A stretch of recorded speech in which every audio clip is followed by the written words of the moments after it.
Meanwhile, the International Monetary Fund said it sees this crisis causing a global recession this year that could be worse than the global financial crisis of 08-09. But the world economic output should recover next year. Regardless, this pandemic has taught many lessons and more to come, said Associate Editor Ravi Velloor. Now I have Ravi now to share more on his commentary piece. Welcome, Ravi. Good evening. Good evening. Now, Ravi, in your piece, you talked about the 1996-97 financial crisis, also known as the Asian flu. Now, having gone through that period, how is the current crisis any different from then? Back then, it was just a financial crisis, but this time, it's a double whammy, health and financial crisis. That's right. It's multiple crises coming together at the same time. But I spoke about the Asian flu, partly because to show that what contagion was all about. And we got a first hint about it back in 96, 97. As you know, the Chinese, they devalued the currency in 94, the yuan. And for a couple of years, it took Asia to realize what had happened, and the impact began to come through. In January of 97, Hanbo Steel in Korea collapsed. So that was the first indication that things were going to turn dire. And then speculators started attacking Asian assets. And by July, the Thai baht had crumbled. And that set off the financial contagion across East Asia, devastating economies and countries. So in that sense, we see a bit of a similarity here, because this contagion too, happened to spread from China. I'm not saying they're responsible for it, but it did happen that it spread from China, and maybe they were a bit slow to alert the world to it. So the similarity is, in a sense, superficial, but there are also some broad things that you could draw parallels with. But then we had other crises also in Asia. But this one is interesting because it's really a health contagion that is now turning into an economic crisis as well, but something that began as a health crisis. Ravi, in your piece also you mentioned some countries are doing well, some countries are not so well in managing these crises. Which are the countries, in your opinion, are handling the crisis well? Well, I think to begin with, you have to give credit to the Chinese in having accomplished what they say they have. I think it's largely accurate to say it's been more or less contained in China. Although it's not easy, given that this is a huge nation. There are 60 cities in China which have populations of between 1 million and 20 million. So it's not that I don't think it's completely possible to eradicate it, but to a large extent they managed to handle it and give them credit to it. If you look at Russia, which has a big border with China, and if you look at the Russian landmass, it's really a nation. Russia has managed to get away with just one death. But these two countries aside, I think when you look around, look at Singapore itself.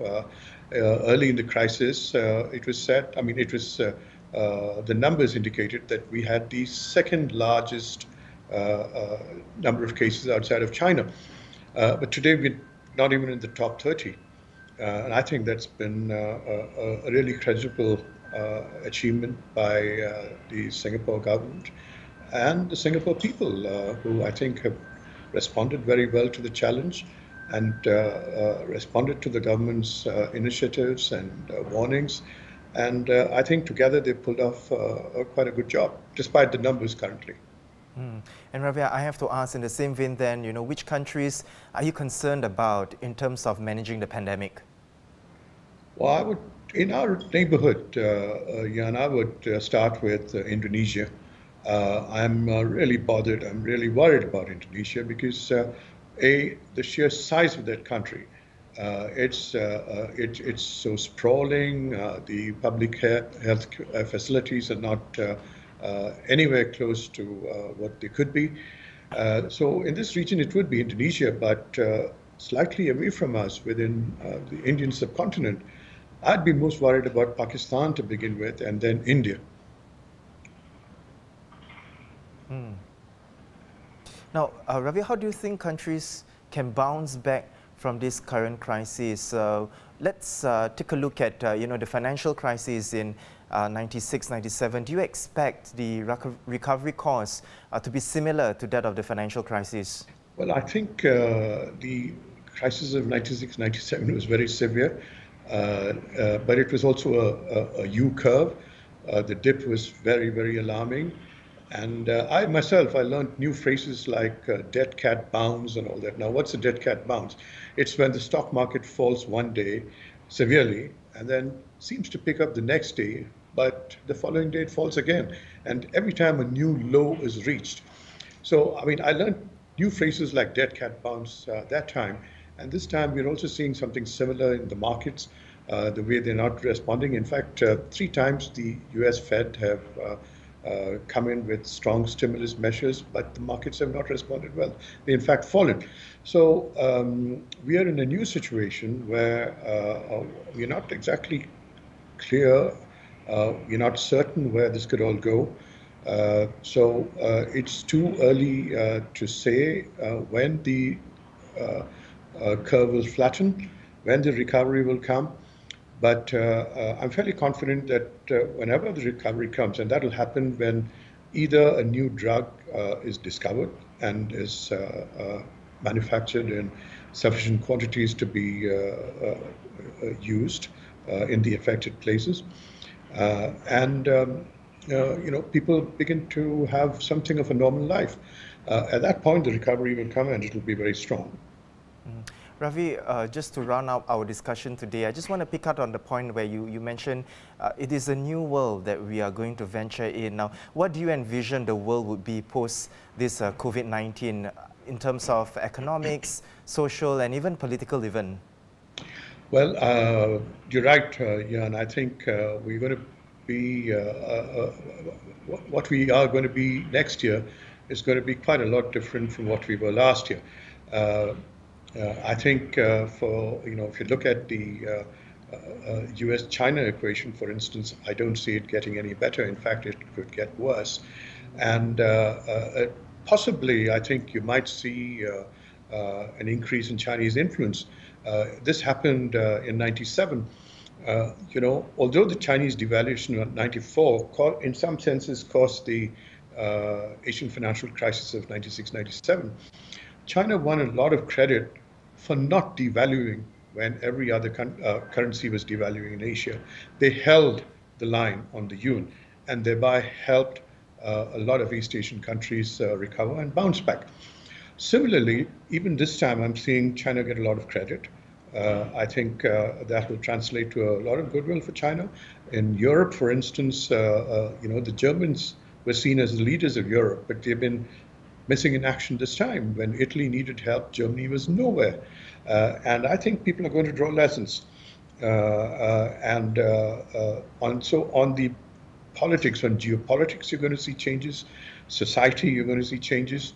I think society will be more, I think it's been a big lesson for a whole lot of people to cut their individualism and to see themselves as part of a commune, a global commune, and that means that you have to work for each other and work with each other. And finally, on the politics, I think there's going to be discussions on the merits of particular political models. I did say in my piece that Italy has had more than 60 governments since 1945. China has had one party ruling all this time. People are going to draw lessons from that. There will be discussions. Look at America, for instance. It's floundering under Donald Trump. America led the war during the Ebola crisis. When the Asian tsunami took place in 2004, 2005, the Americans were here, the 6th Fleet or the 7th Fleet, whatever it is, they were here to help us out. Today, the Americans are nowhere in the picture. They're so confused themselves. They can't even get stimulus packages past Congress because the Democratic Senate will not work with the Republican president. They're in such a mess. So I think the world is going to draw lessons from all this, and I think it's going to be significant for Asia going forward. Well, thank you so much, Ravi. Certainly there is a lot to learn from this whole COVID-19 episode. And that was Associate Editor Ravi Velloor, who shared about the impact of the coronavirus pandemic and how affected countries can recover from the crisis. On to the